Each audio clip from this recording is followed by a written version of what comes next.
Okay, this is practice 6.6, the second part on the kites. So kites are quadrilaterals, meaning they are four-sided figures. So they have four sides, they're quadrilaterals with no parallel sides and two pairs of consecutive sides that are congruent. So no parallel sides, right? We've talked about 7 special quadrilaterals. Parallelograms had 2 pairs of parallel sides. And under the category of parallelogram, we had rhombuses, rectangles, and squares. So those were all quadrilaterals with 2 pairs of parallel sides. Then we talked about trapezoids, which are going to have 1 pair of parallel sides. We talked about regular trapezoids and isosceles trapezoids. They each have 1 pair of parallel sides. There's lots of different quadrilaterals with no pairs of parallel sides, but the only type that we're going to talk about are kites. So we're going to define kites as not having those parallel sides, and they're going to have 2 pairs of consecutive sides that are congruent. So again, we could also say 2 adjacent sides that are congruent. Adjacent means adjoined, right? So they're connected, consecutive, right next to each other. So here we have a kite. We have 2 sides that are congruent. They're right next to each other. Then we have a second pair of sides that are congruent that are right next to each other. Okay, and we have all the properties listed on our reference sheet. So we're going to have 1 pair of opposite angles that are congruent. So the angles of the quadrilateral that are between the 2 pairs are going to be our pair of congruent angles. Then it says we have 1 pair of opposite angles that are bisected. So if we draw on our diagonals, the angles that are between the consecutive sides of each pair, that's where we're going to have the angles being bisected. Okay, so here and here, and then here and here. Okay, these 2 angles are not going to be congruent, right? The angles between the 2 pairs of consecutive sides that are congruent are going to be the congruent angles. So these whole angles are congruent. Okay, if we look at the other angles, the angles that are between the consecutive sides of each pair, that's where we have the angles being bisected.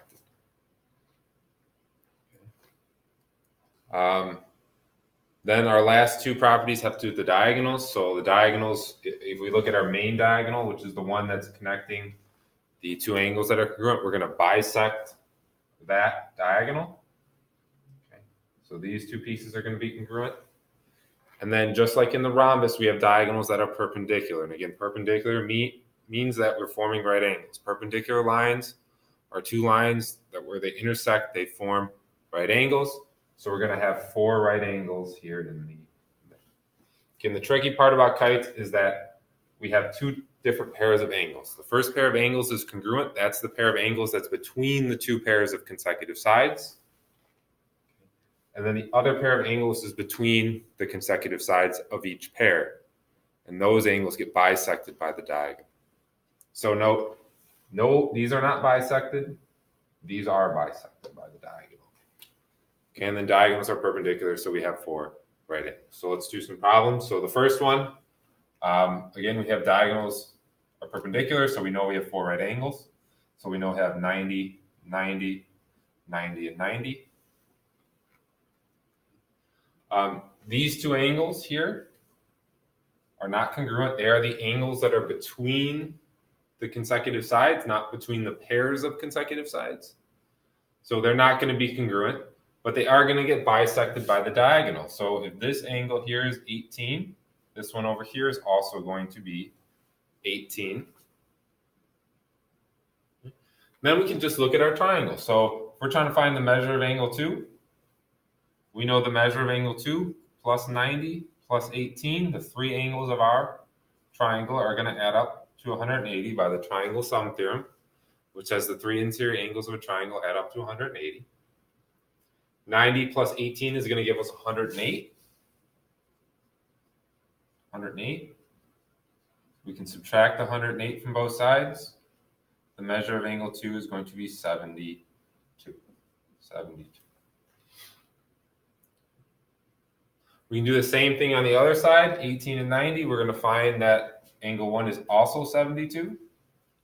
Okay, and the other thing we notice is that these angles right here are congruent. we know these whole angles are congruent. So we know this is also going to be congruent up here. So they're not bisected, but they're going to be congruent on each side. Hard to see from that one. We'll have a better example coming up. Okay. Let me scroll up a little. We'll do 15 and 16. So 15, again, this one's really showing us the which angles are congruent. So again, the angles between the two pairs. So here's one pair of consecutive angles up here. We have another pair kind of on the bottom left here. So the two angles that are going to be congruent are the ones between the two pairs. So if this angle is 110, the measure of angle 1 is also going to be 110. Again, that's the only pair. We only have one pair of opposite angles that are congruent. How do we find our other pair? Well, we know the four angles of a quadrilateral add up to 360. So we have the measure of angle 2 plus 110 plus 110 plus 98 is going to equal 360. 110 and 110 is 220. 220 and 98. So that's 320, but we got to subtract 2, so it's going to be 318. So 110 plus 110 plus 98 is 318. Subtract 318 from both sides. Measure of angle 2 is going to be 42.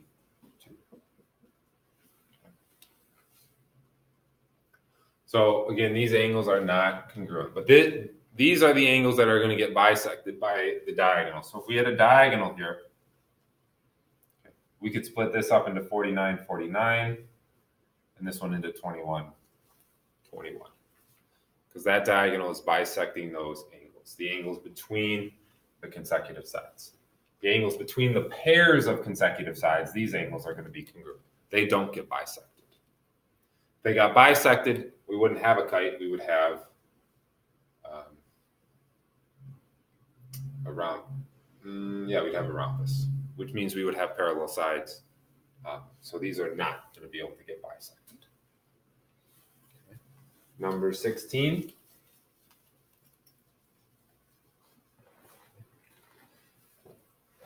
Again, first thing, we have two diagonals. So we know we have four right angles because the diagonals are perpendicular.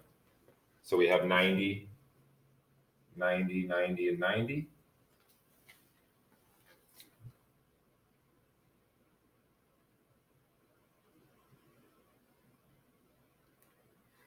This means we have the ability to find angle 1. So the measure of angle 1 plus 48 plus 90 is going to equal 180, right? The three angles of a triangle. Okay, so the measure of angle 1 plus, that's going to be 138 plus 180. We subtract 138.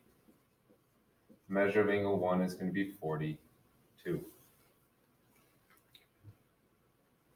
So let's write that in. We have 42.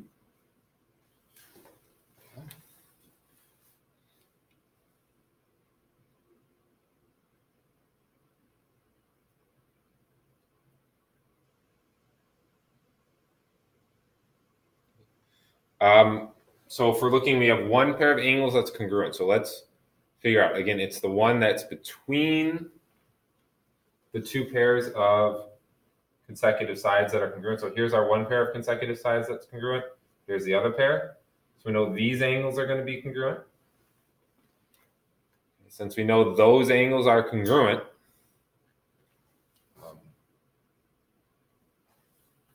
right, we're going to be able to conclude that these are the bisected ones. So these are the bisected angles. We know this is 48. Okay, and then we're going to know this one is 42. We don't know what this is yet, though.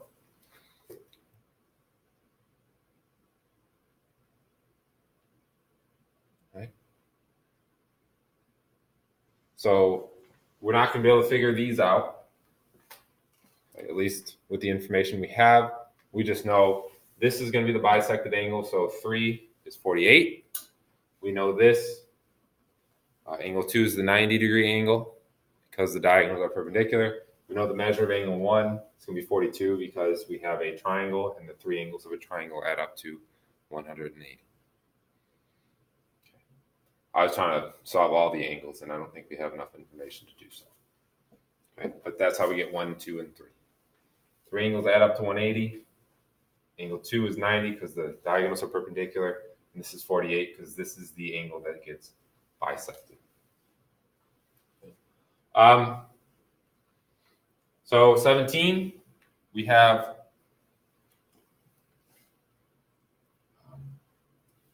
one pair of congruent sides. Here's our second pair of congruent sides. So the angle between those two pairs is the angle that's congruent. So we're going to know that angle 1 is 70, and we're going to know that angle 2 is 54. Because those angles, all these pieces are going to be congruent, right? This piece is going to be congruent to this piece, and this piece is congruent to this piece, and the whole angles are congruent to each other. Then to find 3 and 4, we're going to have to use our triangles. Okay. So the measure of angle 4 plus 70 is going to equal 180 because it's a triangle. Okay. Measure of angle 4 plus 140 is going to equal 180. So subtract 140. The measure of angle 4 is going to equal 40 degrees. We do the same thing for angle 3. So the measure of angle 3 plus 54 equals 180. The measure of angle 3 plus 108 equals 180. Subtract 108. The measure of angle 3 is going to be 72. If we want to check our answers, okay, we can add up the four angles of a quadrilateral. So 70 and 54 is going to give us 124 for this whole thing. And we know this one's also going to be 124. We said this one was 40 and this one was 72. If we add those three numbers up, 124,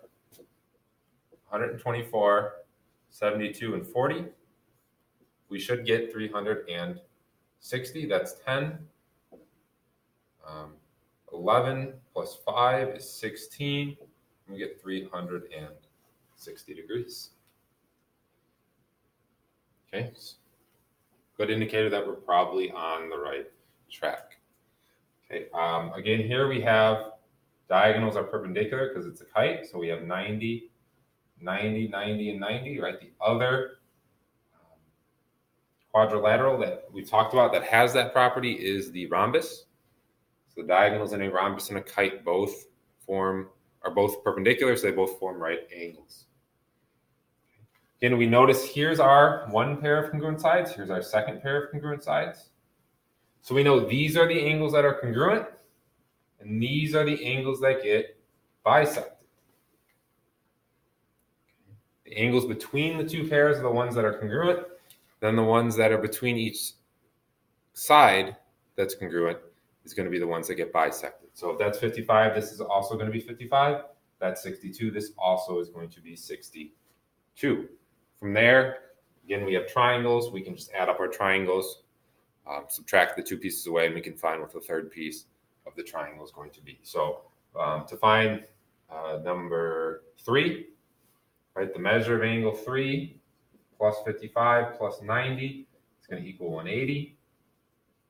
So 55 and 90 is going to be 145 equals 180. Subtract 145 from both sides. The measure of angle 3 is going to be 35. So we also know that 2 is going to be 35. Okay, we do the same thing to find the measure of angle 4. The measure of angle 4 plus 90 plus 62. So plus 62 plus 90 is going to give us 180. The measure of angle 4 plus, that's going to be 152. Subtract 152 from both sides. The measure of angle 4 is going to be 28.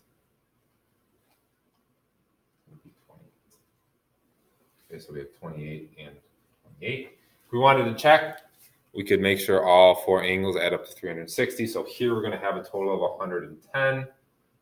Down here with 62 and 62 is going to be 124. Then here and here, 28 and 35 is going to give us, that's 43, 53, 63, and 63. Okay, so 110, 124, then 63, 63. It's going to give us 10,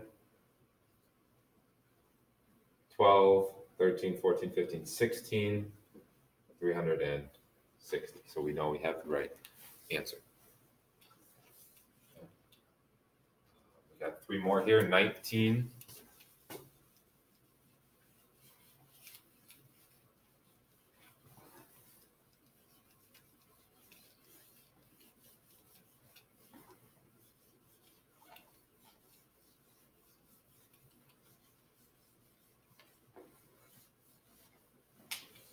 And 21. Okay, we were finding x.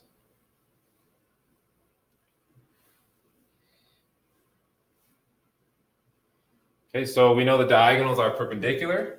So we know all these angles are 90. And again, you don't need to use all the information given to you. So we right now have the 3 angles of the triangle. We know the 3 angles of a triangle, the measures of those angles are going to add up to 180. So we have 4x plus 2x plus 6 plus 90 is going to equal 180. Triangle sum theorem. Combined like terms, we're going to have 6x plus 96 equals 180. Subtract 96 from both sides. We're going to get 6x equals 84. Divide 84 by 6, and we're going to get x is equal to, what's that, 10 plus 4? 14. 14. Right, 1, and we have 24, it's going to be 14. X is going to be 14. If we had to find the angles, we would then substitute x back in to find the angles, but it's telling us it just wants to find the values of x. Number 20. So we have 2 pairs of consecutive sides that are congruent.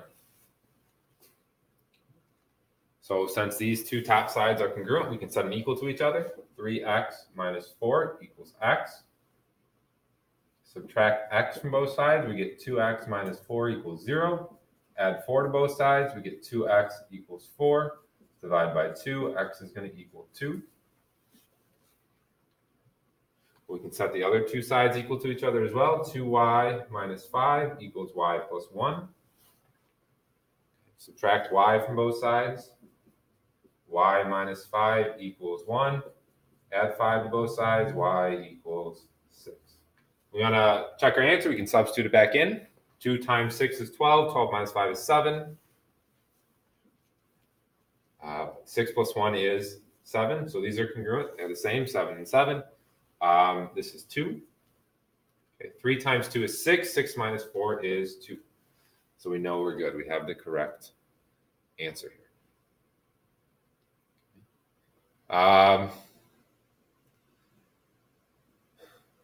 21. So lots of stuff going on. But the simple thing here is if we're looking for x, we know that these 2 sides are congruent. These 2 sides of our kite are congruent. So 15 is going to equal 4x plus 3. Subtract 3. We get 12 equals 4x. Divide by 4. We get 3 equals x. If we want to check it, we can substitute it back in. 4 times 3 is 12. 12 plus 3 is 15. So we know we have the right answer there. Then we want to find y. Y is simply going to be 27 because those sides are congruent. So we know y equals 27.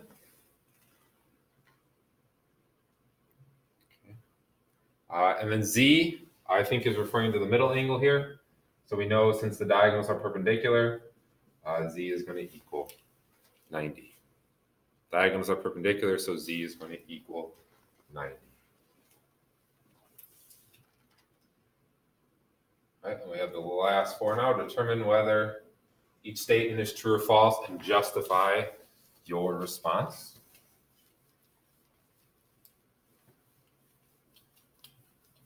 Justify your response. All right. All kites are quadrilaterals. Okay, that's true. Why is it true? Well, a quadrilateral is a two-dimensional figure with four sides. We know a kite has four sides. It's got two pairs of consecutive sides that are congruent. So if you have two pairs of two sides, that's going to give you four sides. And we know quadrilaterals have four sides. So all kites are going to be quadrilaterals because all kites have four sides. A kite is a parallelogram. False. Justification here. A parallelogram we defined as having two pairs of parallel sides. It has two pairs of opposite sides that are congruent. None of this is true for a kite. A kite has no parallel sides. And it also has adjacent sides that are congruent, not opposite sides. If its opposite sides were congruent, it would not be a kite because then it would be a rhombus. Right? If it had adjacent sides or consecutive sides that were congruent and opposite sides that were congruent, it would be a rhombus because all the sides would be the same. And we know a rhombus is a parallelogram because it has parallel sides. A kite can have congruent diagonals. Okay. And our answer here is going to be false. A kite had congruent diagonals.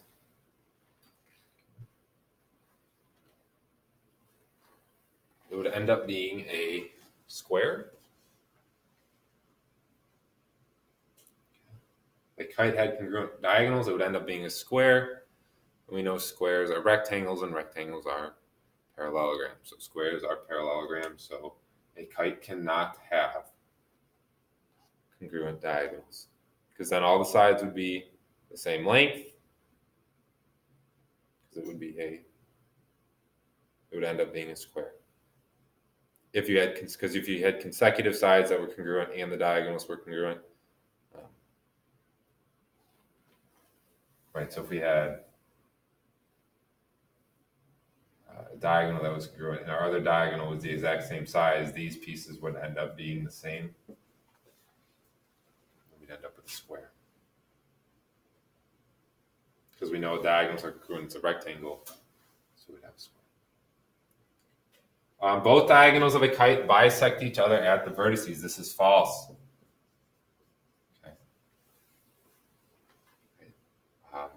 Only one of the diagonals gets bisected. It's a property listed right on the reference sheet that only the main diagonal is bisected. So only the diagonal that's between the two congruent angles. Okay, not a great kite, but only this diagonal that's between the two congruent angles is the one that gets bisected. Again, these angles get bisected. This is the diagonal that gets bisected. And that is the second half of 6.6. The trapezoid or the kites part of the practice 6.6.